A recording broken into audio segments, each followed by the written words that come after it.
Halo anak-anak hebat, selamat pagi, berkah dalam. Semoga kalian semua senantiasa dalam keadaan yang sehat ya. Hari ini kita akan belajar baca tulis kitab suci. Kita akan belajar tentang Rabu Abu. Nah, sebelum kita mendalami lebih lanjut apa itu Rabu Abu, marilah kita berdoa terlebih dahulu. Silakan anak-anak ambil sikap doa yang baik, tangannya terkatup, matanya ditutup, kita akan berdoa kepada Tuhan. Dalam nama Bapa dan Putra dan Roh Kudus. Amin. Allah Bapa yang Maha Baik, mengucap syukur ya Tuhan atas hari baru dan nafas kehidupan yang boleh kami nikmati pada pagi hari ini. Sekarang kami akan mengikuti pembelajaran daring. Berkatilah kami, semoga kami dapat belajar dengan baik. Amin. Dalam nama Bapa dan Putra dan Roh Kudus. Amin. Nah, untuk selanjutnya kita akan belajar tentang Rabu Abu. Nah, sebelum kita ke Rabu Abu, anak-anak masih ingat dengan perayaan Paskah? Ya, Paskah itu artinya kebangkitan Tuhan Yesus. Nah, Paskah itu artinya hari kebangkitan Tuhan Yesus. Tuhan Yesus bangkit setelah wafat. Nah, dalam masa menyambut Paskah itu sering disebut masa Prapaskah. Masa Prapaskah itu diawali dari Rabu Abu sampai dengan Paskah. Nanti ada Rabu Abu, ada Kamis Putih, ada Jumat Agung, ada Paskah. Nah, kita akan pelajari itu nanti satu persatu, tapi sekarang kita akan belajar atau mengenal lebih dalam tentang Rabu Abu.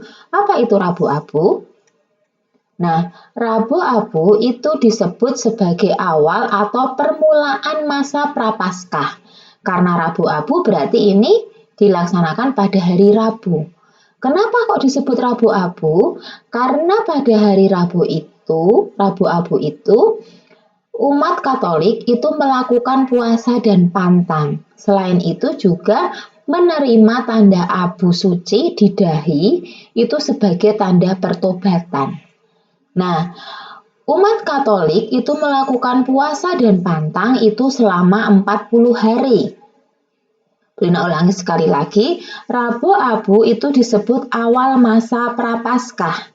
Dalam Rabu Abu itu, setiap umat Katolik itu akan menerima tanda abu suci di dahi sebagai tanda pertobatan dan melakukan puasa dan pantang selama 40 hari. Nah, silakan anak-anak perhatikan pada gambar berikut ini. Nah, ini adalah tanda abu suci yang diberikan di dahi. Nah, tanda abu suci yang diberikan di dahi. Ini kita terimakan setiap Rabu Abu. Nah, jadi dalam Rabu Abu itu ditandai dengan pemberian abu suci di dahi. Abu suci itu sebagai tanda pertobatan kita. Kita bertobat atas dosa-dosa yang sudah kita lakukan. Kemudian, abu itu berasal dari mana?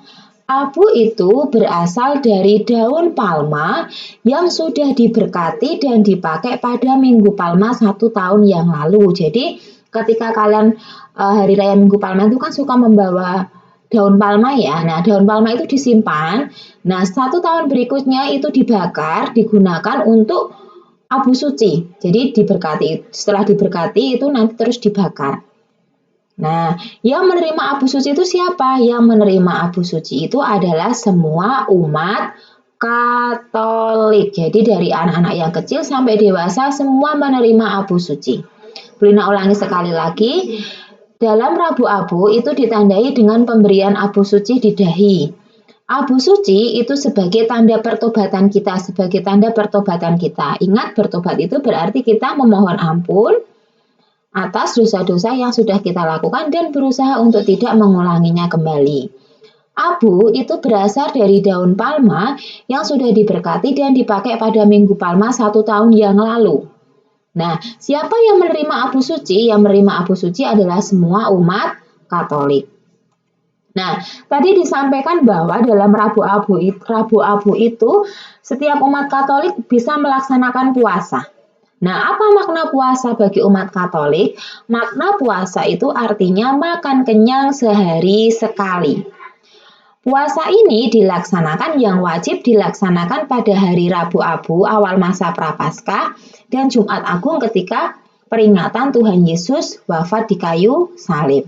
Nah, siapa saja yang wajib melaksanakan puasa? Yang wajib melaksanakan puasa adalah orang Katolik yang usianya 18 tahun sampai dengan 60 tahun. Jadi, Brina ulangi sekali lagi, makna puasa artinya makan kenyang sehari sekali. Nah, kapan umat Katolik melakukan puasa? Yang wajib adalah pada Rabu Abu dan Jumat Agung. Yang wajib puasa adalah orang Katolik yang usianya 18 tahun sampai dengan 60 tahun. Kemudian pantang. Apa arti pantang? Pantang artinya tidak melakukan hal yang kita senangi. Pantang itu artinya tidak melakukan hal yang kita senangi. Pantang itu ada banyak jenisnya. Bisa karena sekalian suka makan daging, hobinya makan daging, harus makan daging, pantang daging. Kemudian pantang merokok, pantang jajan, kemudian pantang tidak nakal dengan teman. Nah, itu pantang. Nah, pantang ini dilakukan pada Rabu Abu dan 7 kali Jumat sebelum Jumat Agung.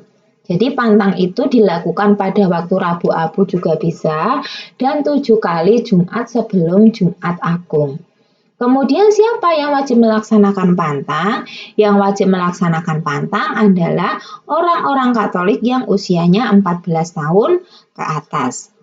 Nah, kemudian untuk tugas hari ini, Brina memberikan 4 tugas. Tugas yang pertama, silakan nanti kalian kerjakan di buku tulis BTKS. Soal yang pertama, Rabu Abu ditandai dengan pemberian titik-titik. 2. Abu suci sebagai tanda titik-titik. 3. Abu suci berasal dari titik-titik. 4. Pada saat Rabu Abu yang dilakukan umat Katolik adalah titik-titik. Itu adalah tugas BTKS pada hari ini. Silakan nanti tugasnya dikerjakan di buku tugas. Kalau sudah selesai dikirim dan difoto. Oke, itu untuk tugas hari ini. Jadi, Brina ulangi sekali lagi untuk kesimpulannya. Rabu Abu itu sebagai awal masa Prapaskah.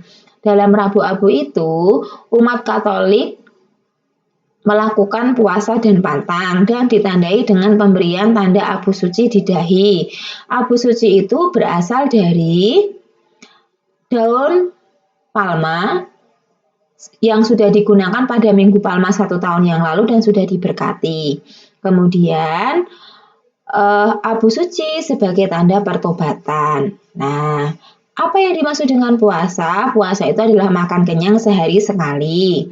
Sedangkan puasa adalah tidak melakukan hal-hal yang kita senangi. Itu adalah pantang. Nah, nanti anak-anak bisa juga lihat video berikutnya. Di situ Brina akan menampilkan tentang asal-usul Rabu Abu dan maknanya. Bisa kalian lihat ya bagaimana caranya abu itu dibakar, kemudian diberkati ketika di dahi. Silakan nanti anak-anak lihat tontonan atau tayangan berikut ini. Ya, terima kasih. Selamat belajar, selamat mengerjakan tugasnya. Tuhan Yesus memberkati. Mari kita tutup dengan doa. Dalam nama Bapa dan Putra dan Roh Kudus. Amin. Salam Maria, penuh rahmat Tuhan sertamu.